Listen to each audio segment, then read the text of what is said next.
Hi, நீங்கள் இது எப்போனா நோட் பண்ணியிருக்கீங்களா? இது எல்லாருக்குமே நடந்திருக்கும். ஸோ ஆக்சுவலாக வந்துட்டு பார்த்தீங்கன்னா 90% ஆஃப் யூசர்ஸ்க்கு வந்து இது நடந்திருக்கான். ஸோ என்னன்னு பார்த்தீங்கன்னா, நம்ம இப்போ தான் ஒரு விஷயத்தை பற்றி பேசியிருப்போம். நம்ம ஃப்ரெண்டுக்கிட்ட இந்த ஃபோன் வாங்கலான்னு இருக்கேன், இல்லை இந்த கேஸ் வாங்கலான்னு இருக்கேன், இல்லை இந்த ப்ளூடூத் ஹெட்செட் நல்லா இருக்கு, இல்லை இந்த ரிங்கு வாங்கலான்னு இருக்கேன் அப்படின்ற மாதிரி நம்ம பேசுவோம்ல.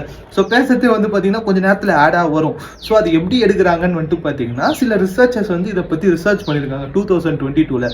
ஸோ நம்மளாம் என்ன நினச்சிருப்போம், நம்ம பேசுறதை வந்து மைக்ரோஃபோன் மூலிமா கேட்டுட்டு அது வந்து சில கீபோர்டை ட்ரிகர் பண்றதால நமக்கு இந்த மாதிரி டீடைல்ஸ் எல்லாம் அது காட்டுது அப்படின்னு தான் நம்ம நினைச்சிட்டு இருப்போம். ஆனா ஆக்சுவலா அது மட்டும் இல்லையா. ஸோ கூட வந்து என்னன்னு பாத்தீங்கன்னா, உங்க லொகேஷன், நீங்க எந்த லொகேஷன்ல இருக்கீங்களோ அந்த டீடைல்ஸ் வந்து கேதர் பண்ணுவாங்களாம். அண்ட் சில இடத்துலலாம் வந்துட்டு பாத்தீங்கன்னா free wifi, public wifi, share network தான் இருக்குல்ல, அது யூஸ் பண்றதுக்கு மூலியமா கூட இந்த மெட்டா டேட்டா ஷேர் ஆகுமா.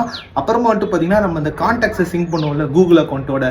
ஸோ அது மூலியமா உங்க அக்கௌண்ட்டையும் உங்க ஃப்ரெண்ட் அக்கௌண்ட்டையும் நீங்க ரெண்டு பேரும் அந்த ஒரு கீவேர்டை சொல்லியிருப்பீங்களே, அது மூலியமா டீடைல்ஸ் ஷேர் ஆக வாய்ப்பு இருக்கா. அண்ட் அப்புறமா வந்துட்டு பாத்தீங்கன்னா நம்மளுடைய பிஹேவியர் அதெல்லாம் வந்து நோட் பண்ணுமா. லைக் வந்துட்டு பார்த்தீங்கன்னா நமக்கு எதில் ரொம்ப இன்ட்ரெஸ்ட் இருக்கு, எந்த கலரில் ரொம்ப இன்ட்ரெஸ்ட் இருக்கு, எந்த ப்ராடக்ட் மேலே இன்ட்ரெஸ்ட் இருக்கு, அந்த மாதிரி எல்லா டீட்டெயில்ஸும் சர்ச் பண்ணிட்டு ஒரு செட்டாக உங்கள் பேரில் வந்துட்டு பார்த்தீங்கன்னா உங்களுக்கு வந்து இந்த இன்ட்ரெஸ்ட் எல்லாம் இருக்கு அப்படின்னு சொல்லிட்டு உங்கள் பேரில் தனியாக ஒரு ப்ரொஃபைலை கிரியேட் பண்ணி அதுக்கு பின்னாடி இந்த டீட்டெயில்ஸ் எல்லாம் இருக்கும். ஸோ அது மூலியமா தான் உங்களுக்கு பிடிச்ச இன்ட்ரெஸ்ட் பேஸில் வந்துட்டு பார்த்தீங்கன்னா உங்களுக்கு ரிலேட்டடான ஆடாக வரும். ஸோ இன்னும் நீங்கள் டீப்பாக நோட் பண்ணி பார்த்தீங்கன்னா உங்களுக்கே தெரியும், உங்களுக்கு வர எல்லா ஆடுமே வந்துட்டு பார்த்தீங்கன்னா நீங்கள் எப்பயோ லைக் வந்து பார்த்தீங்கன்னா லாஸ்ட் இயராக இருக்கலாம், அதுக்கு முந்தின இயராக இருக்கலாம், அப்போ நீங்கள் என்ன கீவேர்டை சர்ச் பண்ணீங்களோ அது ரிலேட்டடான ஆட் தான் உங்களுக்கு இப்போ வரைக்கும் வந்துகிட்டு இருக்கும். ஸோ எல்லாமே வந்துட்டு பார்த்தீங்கன்னா உங்களுக்கு அந்த டைமில் என்ன தேவைப்பட்டுச்சோ அதுக்கு ரிலேட்டடான பொருள் மட்டும்தான் உங்களுக்கு ஃபீல்டில் வரும். இதுக்கு வந்துட்டு பார்த்தீங்கன்னா நிறைய கம்பெனிஸ் வந்து பில்லியன்ஸ் கணக்கில் பே பண்ணிட்டு இருக்காங்களாம். ஸோ அதில் மேஜர் சோர்ஸ் வந்து யார் கான்ட்ரிபியூட் பண்ணுறாங்கன்னு பார்த்தீங்கன்னா ஒன்று மெட்டா, ஜக்கர்பர்க் தான் அதில் முதல் இடத்துல இருக்காரு. அப்புறமா வந்துட்டு பார்த்தீங்கன்னா கூகுள் இருக்கு.